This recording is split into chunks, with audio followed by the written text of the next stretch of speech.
Okay, so a couple announcements. So next week on Wednesday and Friday, we're gonna do project presentation. So I just left a link to the sign up sheet. We'll have 7 teams, so 3 to 4 teams a day. We can do the presentations. So you can leave your names and your entry ID on the sign up sheet. It's first come, first served, and one of you in the team can sign up. It's in the chat. So instructions for how to prepare for the presentation is in the project right that I posted in March. So about plan for 10-minute presentations and make sure you follow the structure listed on the description of the project, introduction and your method and results and conclusion. Don't just start with your results on the first slide. Always start out with the intro and plan on about 10 to 15 sites. 15 is probably too many depending on how you're going to present, but more than 15 is probably definitely too many. Make sure you rehearse with your friends. You can get together and rehearse and you can see how much time it takes. That's kind of how you prepare for presentations in general. And then once you have the project presentation, after that, you can use the presentation material to put together final project report. So the structure is going to be the same between the presentations and the project reports. You can kind of follow the same structure. And if you're having figures in the report, you can take those figures from your presentations too. So some people put together presentations first and use that, right, to write the paper, and you can do the same strategy. And I want to warn you that it's going to take you some time to put together project report. Writing 8 pages, that takes time. So don't put it off until the last minute. You probably can't write it in a day. You'll need several days. For me, if I'm writing a newspaper, I need a week just on writing, putting together pictures, figures, and writing the text after I have all the results. So it really takes time. And before you submit, make sure you proofread the report.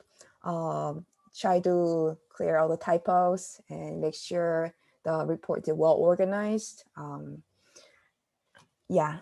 Any comments or questions about the project?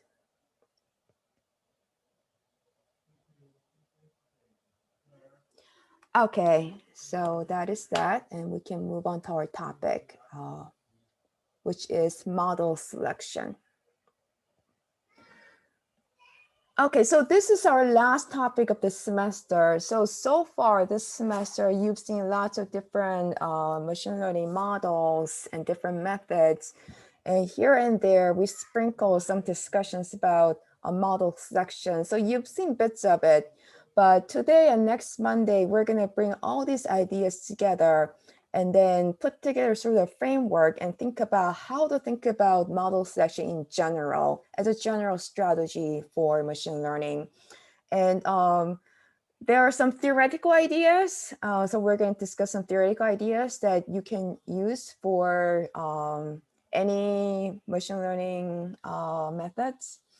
And so model selection has been known to be a really, really difficult problem. Lots of people invested lots of time, and there are a ton of papers written about model selections just on this topic to put together some like general, more principled way of doing model selection. But still, it's considered a holy grail. It's a really difficult problem.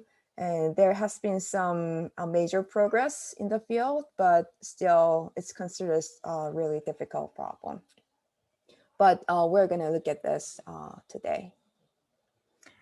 Okay, so far, if you think about the discussion that we had so far, learning meant parameter estimation, assuming a known model, M, call it M. So in probability model, We usually did MLE or MAP, and we also discussed fully Bayesian. In MLE, if you think about it, across all probability models,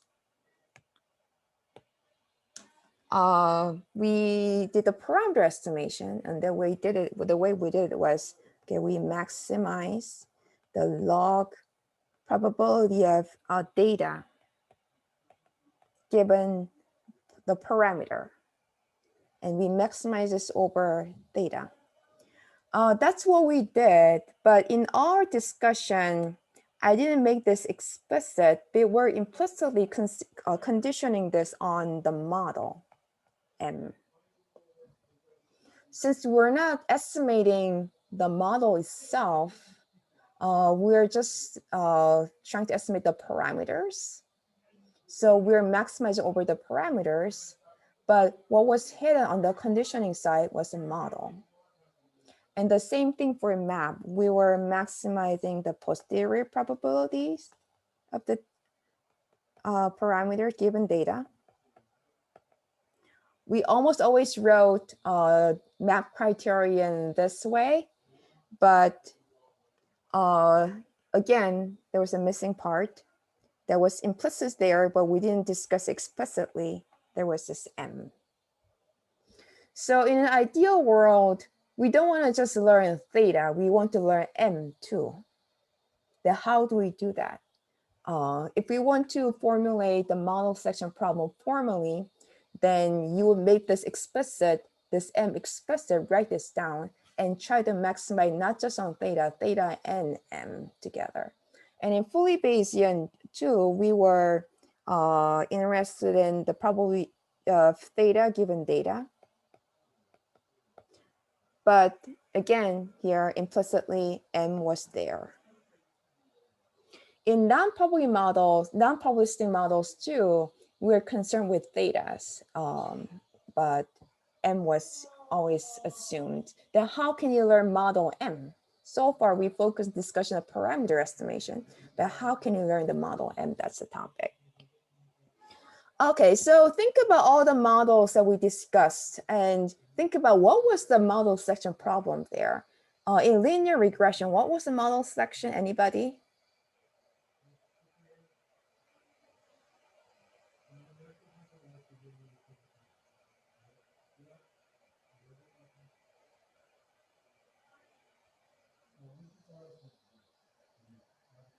We estimate the parameters W given data. So that's the parameter estimation part. But what do you think is the model selection problem in linear regression?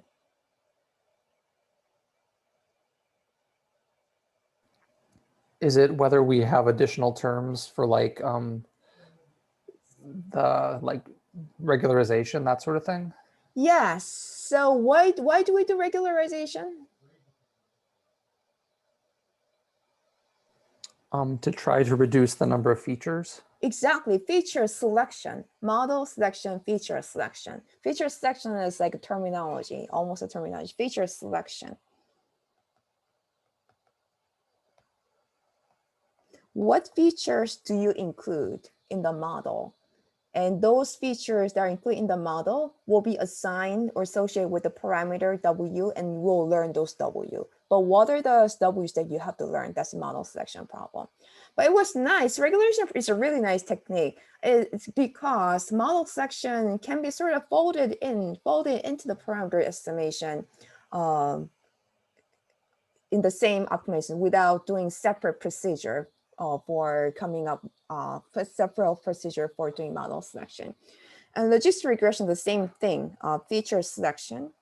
And how about K-nearest neighbor classifier? What was the model selection there?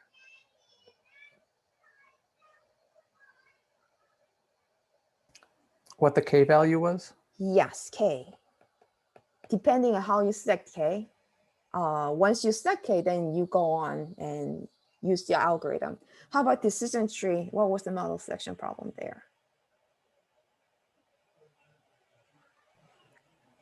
Would it be the depth of the tree? Yes, tree size. And how about SVM?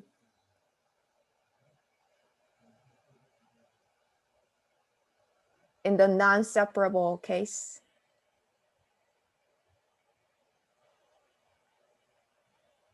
Wasn't it how many support vectors are needed?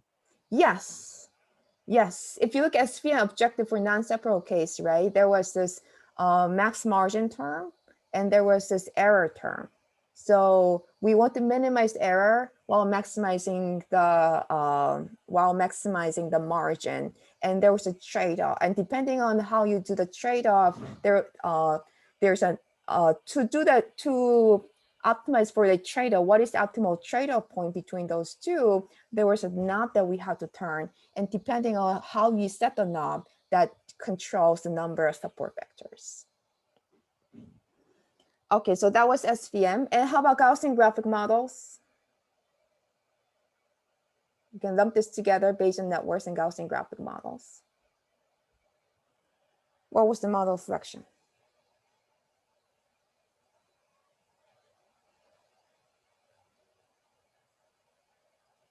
Think about what were the parameters. In graphic models, there's always graph and the probability distribution that goes on top of the graph.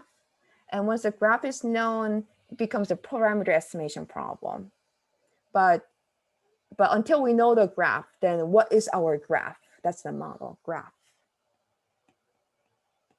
In the Gaussian graphic models, we could do model selection kind of like what we did for linear regression by using regularization. So it was nice to select a graph. But in Bayesian networks, it's trickier. And we had to do hill climbing, which is not a very nice method, but it works. So model selection is a typical problem for Bayesian networks. How about mixture models? What was the model selection? Wasn't this a local maximum issue? Can you say a little more about this? So you can have k value, you can set a k value, but you're going to converge on a local maximum, and you don't know if you're converging on the complete the whole model's maximum. Yeah. So once you have the objective, the expected log likelihood objective, that becomes the problem of optimization problem. How are you going to solve this optimization problem? But before you even formulate the objective, so it becomes a matter of optimization technique. But before you even formulate that optimization problem, you have to pick the number of mixture components. How many clusters are you going to learn? Once you pick that, then you have the parameter theta. Then from there on, it's about learning the parameters theta. But how many parameters are we gonna have? Like in linear regression, right? Feature selection meant how many parameters are we going to learn? The same thing, what governs how many parameters we're gonna have in the model that we have to learn, that depends on how many clusters we have. So number of clusters, cluster count. And how about hidden Markov models? It's kind of a similar thing. What's the model selection problem there?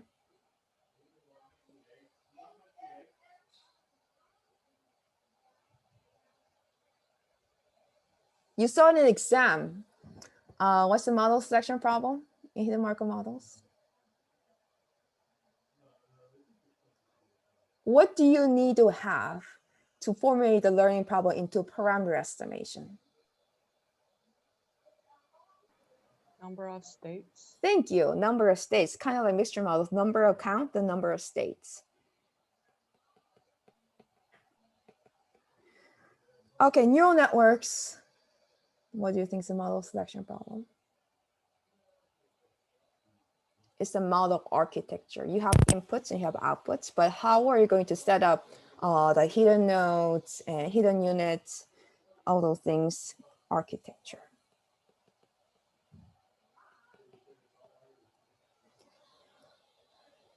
Okay, so we're gonna talk about the topics that govern all of these, put all of these together, and we're gonna think about what are the ideas that govern all these model selection aspects of these methods. Okay, so we're gonna talk about model selection. What does it mean first in our overview? And then this is overview, and then model selection and variance trade-off, and theoretical ideas and strategy and practice. We're going to discuss that. And then we're going to discuss some fundamental theoretical ideas about accuracy of the best classifier, the best accuracy the classifier can accomplish. Okay, let's start out by looking at an example. So we have this training data. We're fitting a regression model, y given x. So this is the training data, and given the model, we tried out 3 models. This model, and this, 3. Okay, let's do a vote. There's no correct solution, correct answer at this point. So you can just look at this pictures and think about what is the best model, and raise your hand. Raise your hand if you think this is the best model.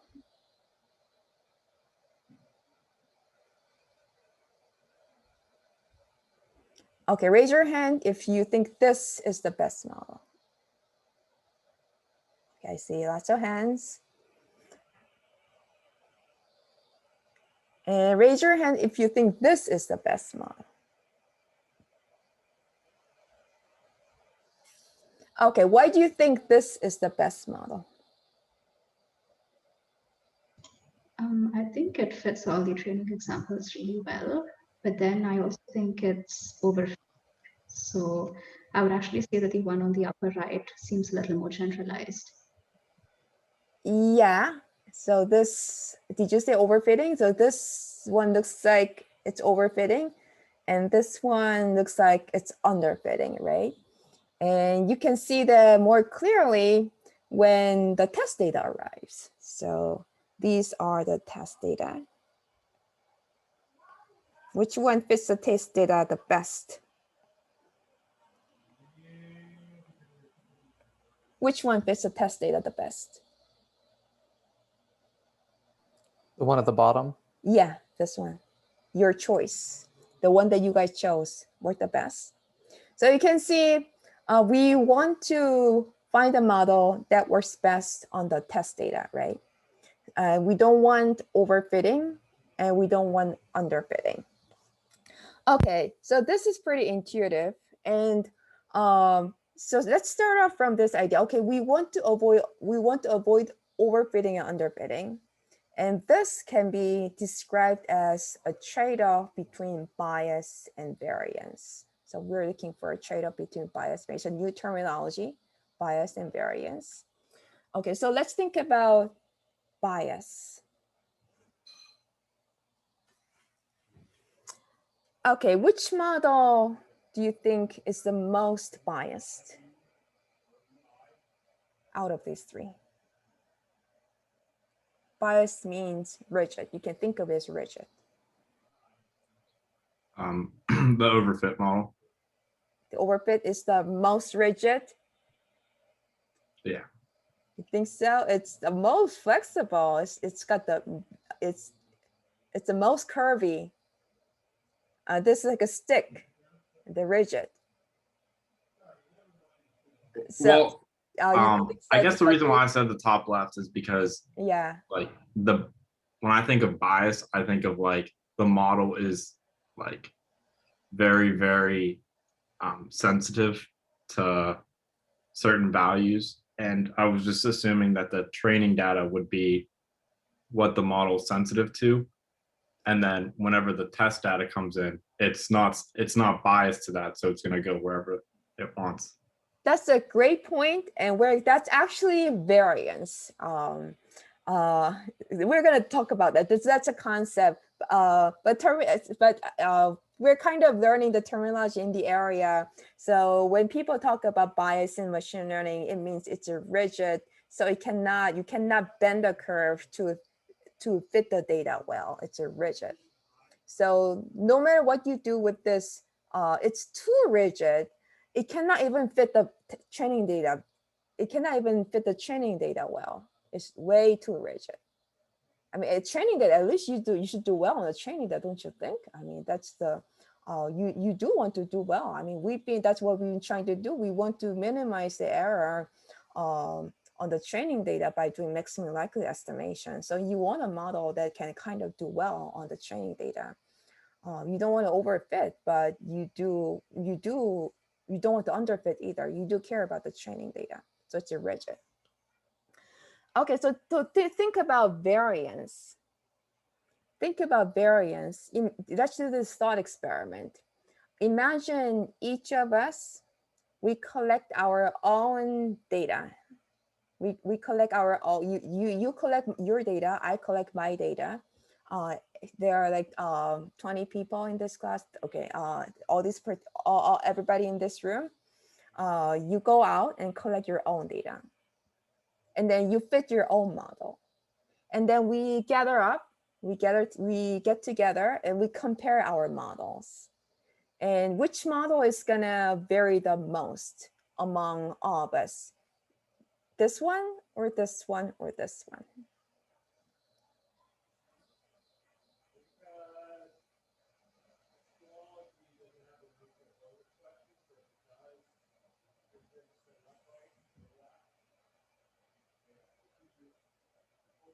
Anybody?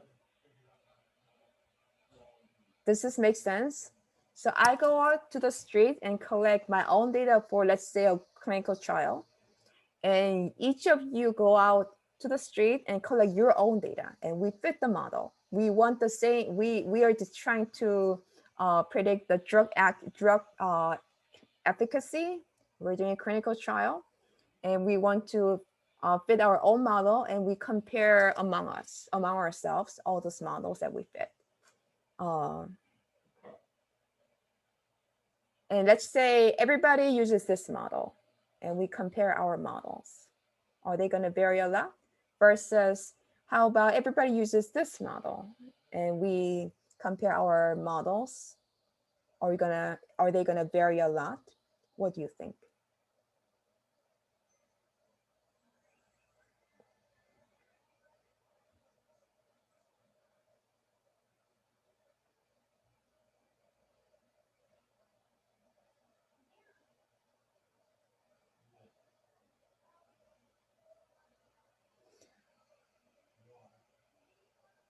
Which model has the highest capacity for variance, for varying?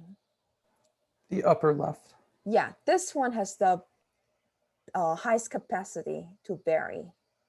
And this one is so rigid, it cannot even fit the training data. It's so rigid, it's not going to vary very much. So that comes back to Justin's idea. This model is going to vary a lot in a small change in the data. If all of us collect our own data, then we're going to have all different data, slightly different data. But at the end of the day, we want to come to the same conclusion, a reliable conclusion about the result of the clinical trial. But if the model varies a lot, then we cannot agree on the results, which is not good. But this model, right, it's so rigid, it doesn't have very much flexibility. So whether I use this model or you use this model, whether there's a little noise introduced to the data, this model is not going to vary so much. So it's going to have, this one is going to have low variance, and this one is going to have high variance. And this one is going to be in the middle. Okay, so we discussed bias and variance. Okay, let's go back to the bias. Do we want low bias or high bias? Don't think too hard, just in general. Do you think you want a model with low bias or high bias? Everything else being equal.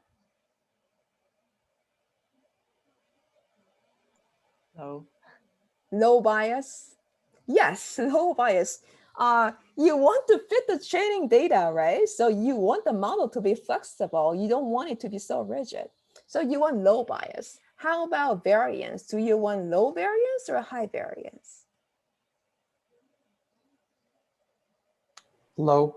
Low variance, right? We want to get to the underlying truth that we can all agree on. We want to discover the truth, assuming there is such a truth. So we want a low variance. Then in our dream world, we would like to have we want to have low variance and low bias at the same time. But unfortunately, that's not possible. Okay, so let's look at this. So we just discussed this model. What was the bias and variance? High variance, high bias, high bias, low bias, or high variance, low variance for this model. Anybody? High bias. It's a high bias and low variance. Okay, so what are the advantages and disadvantages of this model? Considering this model has high bias and low variance. Like we discussed, we want low variance model, right? So that's a good thing. This model has low variance, so that's a good thing. So there's a pros associated with low variance. So it's a robust to small changes data, including noise. And even if the study was done at UPMC versus Johns Hopkins Medical Center, the results are going to be reliable. Low variance is a nice thing. But it has a high bias, so that's not desirable. So that's attached with the con. And the disadvantage here is the model too rigid, and even the training error is going to be high, let alone test error. Okay, this is the opposite case. So in this case, bias high or low?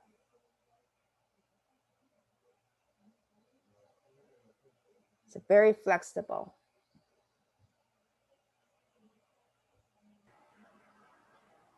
Low bias? Yes, thank you. Low bias. And variance. It's going to be high or low? I think it would be high. High variance, yeah. And and then it's a high order polynomials for the regression model. And the bias is low. So that's a good thing. So that comes with the advantage. It's flexible model. And the training error is going to be low. I mean, that's what we want. We want a low training error. So that's good. But the variance is high.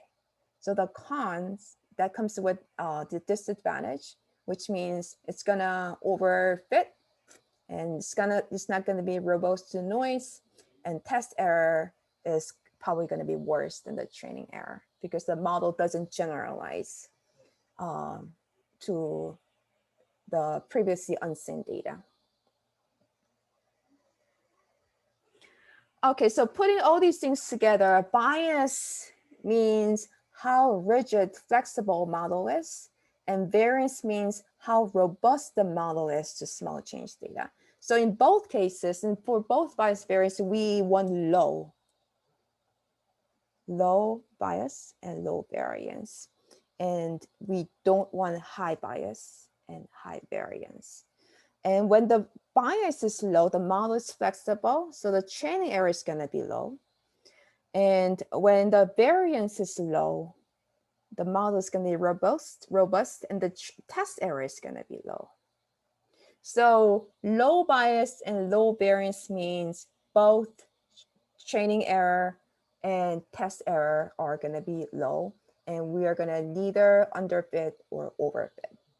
So it's kind of fancy terminology for saying we don't want overfitting and we don't want underfitting, but it's a really important concept in machine learning.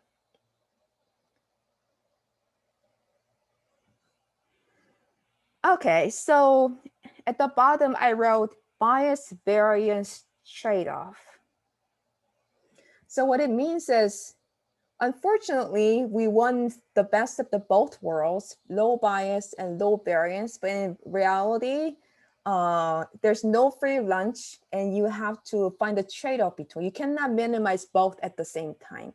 If you lower the bias, then you have to pay the price for the high variance. If you want to lower the variance, then you have to pay the price with a higher bias. And that's bias variance trade-off. Okay, this is the model example that we just saw. So this guy, so this is right, high bias, low variance. We just saw that. And this is the opposite way, low bias and high variance. It's the opposite, right? Opposite for bias and opposite for high. And the middle, you have somewhere in between. It's not the least bias, the least variance, but like trade-offs in between, you have the reasonable bias and reasonable variance. So you're balancing these two. Okay, so in general, you can think of bias variance trade-off using this plot. And this plot is a really, really important plot. I want to put a star on this. It's a really important plot. So on the x-axis, we have model complexity. So as you go this way, the model becomes more complex. In the example that we just saw, you're talking about basically a higher order polynomial for the regression. And as you go in this direction, the model becomes simpler and we have fewer parameters to learn. So it's a simpler model. And on the y-axis, we have error.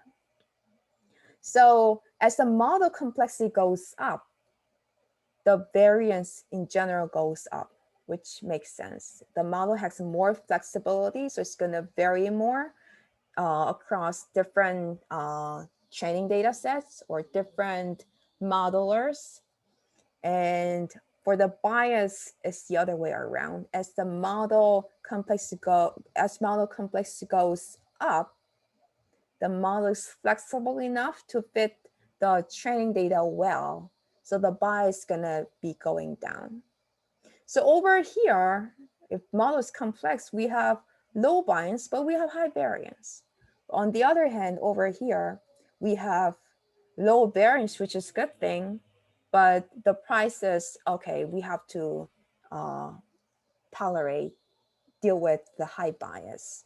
So then the best model is not too simple, not too complicated, just Goldilocks model. It's in between, somewhere in the middle, where both bias and variance are small.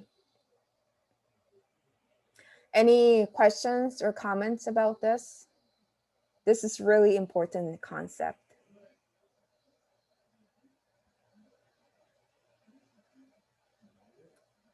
And you should be able to think about overfitting and underfitting in terms of bias and variance. It's a very fundamental concept in machine learning. Okay, so let's look at some of these models. Consider supervised learning and regression or classification. So we are finding a function mapping from X to Y. The data are given as X and Y. We have two features, X1 and X2 in the training data. And we want to do a classification for red class and blue class. Okay, if you're using just one feature, like we just saw, right? Feature selection can be considered a model selection problem. If we were to use just one feature, right? One of the two features to build a classifier, you end up with either this classifier or this classifier, the blue classifiers. So the blue classifiers versus a classifier using both features, which is this orange classifiers, which one has higher variance? The orange has higher variance. You have more flexibility to move around, whereas the blue lines can go just up and down and then left and right. So it's more rigid. But then which one has a higher variance? Orange is gonna have higher variance. It's more flexible, it's gonna come with more variance. Okay, so this is what we just saw. So we want, so single feature is high bias, low variance. All features, low bias, high variance. It's just the opposite worlds. And we wanna include just enough features so that we can have a balanced bias and variance somewhere in between. But the where is a trade-off point, that is a model selection problem. Finding that is a model selection problem. And how about hidden marker models, right? If the number of states is too small, then, okay, the model is not going to be very flexible. So it's going to have high bias. So it's not going to fit the training data very well, but it's going to have low variance. It's so rigid, it cannot vary well. and the number of the states goes up. As it goes up, its variance is gonna go up, and its bias is gonna go down. But at what point do we stop stop adding states? That's the model selection problem.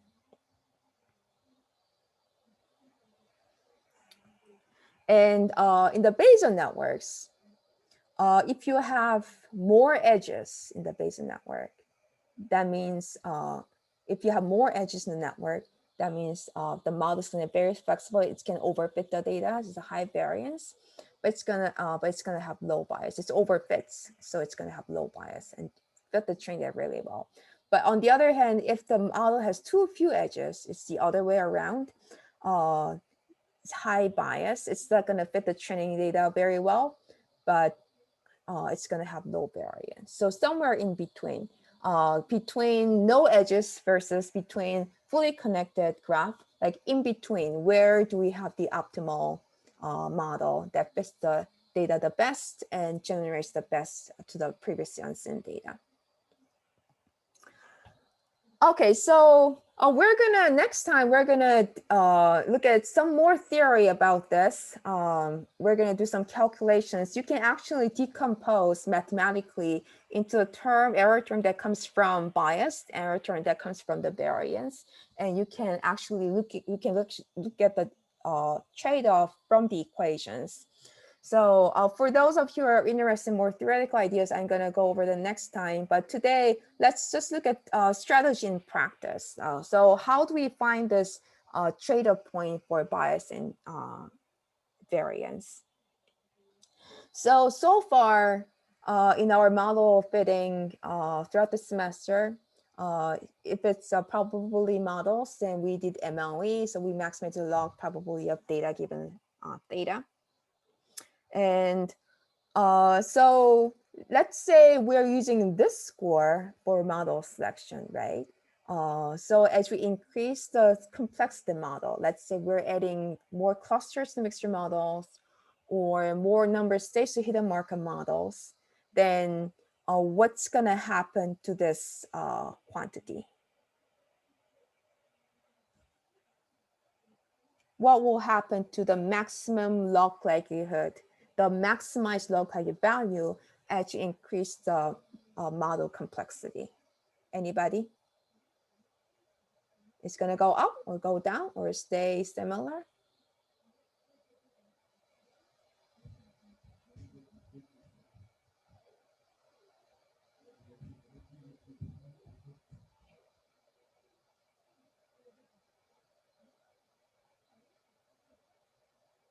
So imagine, let's say mixture models, right? You increase the number of clusters. So we vary the complexity and we perform MLE and we look at the maximized log likelihood, the log likelihood at the optimum of the training data given the best estimate of your parameters. So as your model complex goes up, what's gonna happen to this your maximized log likelihood of data given theta?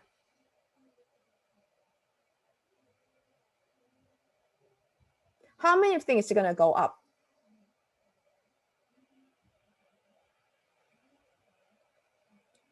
How many of things is gonna go down?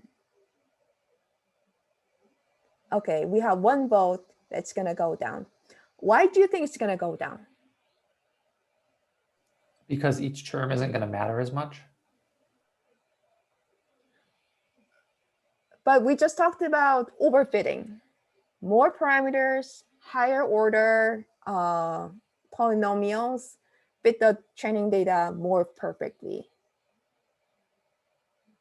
So you change the straight line, the rigid model, you increase the parameters, right? And you increase the order polynomials, then the training error goes up or down. I guess it goes down. Yeah, it goes down, right? And the equivalent of that in the maximum likelihood world is it overfits, the likelihood is gonna go up. Small error means higher likelihood. So likelihood is gonna go up. So but is there a problem? So do we try out, let's say, mixture models, change number cluster from 1 to, let's say, 100, and pick the model that has the best likelihood value? Is it a good strategy or bad strategy? Pick the model with the best MLE. Is it a good strategy or a bad strategy? Probably a bad strategy Yeah, why? because it's just going to keep going up if it keeps overfitting the data. So Yeah. the more overfit it is, the higher the log likelihood. Yeah, exactly. So you cannot use that. You cannot use this approach. So to find this optimal trade-off point, the strategy people use is cross-validation or Bayesian information criterion or regularization. So we sort of looked at cross-validation before, but let's look at it quickly. So in cross-validation, you split the data into training and validation. So your goal is to take the training data and learn this model and test on the test data, right? And you want to do well on the test data. If you just want to parameter estimation, this works well. But if you want to do model section too, then you want to have this extra data that you can use to evaluate whether your model did well or not. So we want to generalize to the test data. That's our end goal.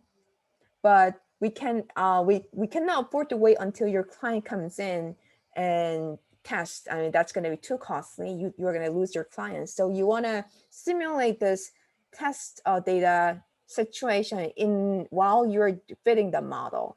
So to pretend that to simulate situation, you split the data into training data and validation data.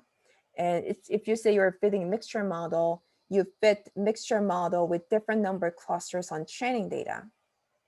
And you compute the likelihood of the validation data and pick the model with the best validation data likelihood.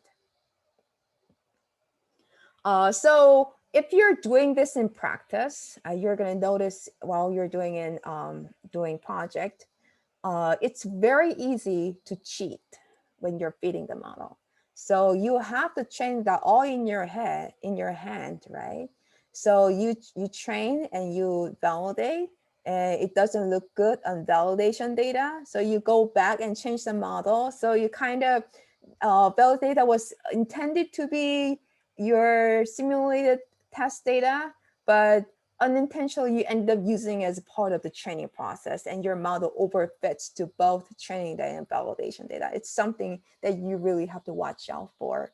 And this is something that like people do all the time. It happens very frequently.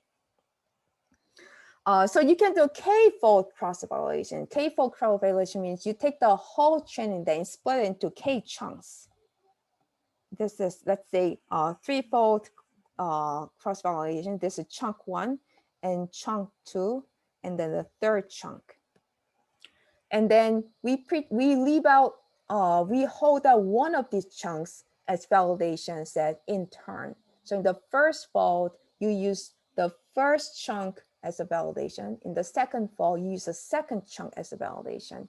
The third fold, you use a third chunk as the validation. You sort of rotate the data around so that everybody gets a turn for both training data and validation data. Okay, so what do you think is the disadvantage of cross-validation for model selection? Why do you think people are not happy with cross-validation and wants to do better, come up with a different strategy for model selection?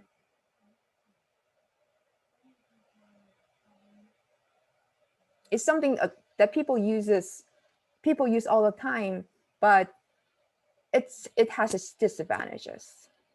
What do you think it is?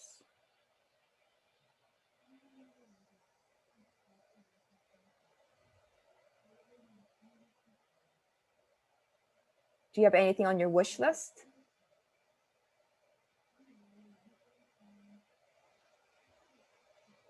You know, training data are precious data. It comes with X and Y. It's labeled. So somebody probably labeled it. It's a precious data. And you want to get the most statistical power out of it. But here, by splitting data into training and validation, we're sort of like using only the one part of the data to learn the parameters data.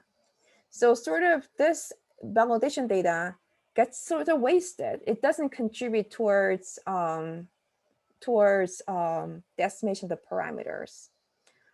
And if you don't have a lot of samples, if you have lots of data, that's fine. But especially in biology, we have lots of features, but we don't have a whole lot of samples. Then like separating out some samples for validation data, we're losing a lot of opportunity there. So one way to get around this, the problem is using a cross-validation. But here still, you are using a small chunk, right? You're setting aside some just for the model selection. It doesn't contribute towards parameter estimation. And if you increase K, then, well, it's a nice in the sense that one chunk, each chunk is going to get smaller. If you split this whole data into K subsets where K is large, then each chunk is going to get smaller, and we'll end up using a small portion of this training samples for validation. So it kind of sounds like it's going to be less wasteful, but K goes up. As K goes up, then we have to do a lot of this model fitting iterations. So if it's expensive to fit one model, doing that repeatedly K times can be very computationally demanding. Okay, so one approach that people came up with to avoid the problem of losing statistical power by setting aside some of these training samples for validation data is, let me skip over to, is to leave one out cross-validation. So you have the full training data and you leave just one sample out and they train the model, estimate the parameters on all the training data except for that one sample. And if there are n samples, you repeat that n times. So it's really expensive. You have to do the model fitting n times number of samples. So it's going to be taking a lot of time. But the advantage you get out of that is you have a lot of statistical power to estimate the parameters really well. So in biology, samples are really precious. The data are really precious. It takes a lot of time, 6 months to a year, right? Or maybe multiple years to collect all the data. So I mean, leave one at cross-validation. It's just that you are doing this analysis on computers. It's just computer time. And let's say it takes 2 days to fit the model and leave one out cross-validation, right? If there are so many samples, you have to do them multiple times. But it can be done with lots of machines with clusters just in a month. And spending a month on data analysis is not a big deal, considering how much time has been invested into collecting the data. So it's kind of important to have the perspective and willing to invest some time to get the most value out of the data, trying to figure out the best parameters and also the best model. Okay, so let me stop here. Next time when we come back, we're gonna talk about more theoretical ideas about bias, variance, and trade-off. If you have any questions, let me know, but let me stop here now.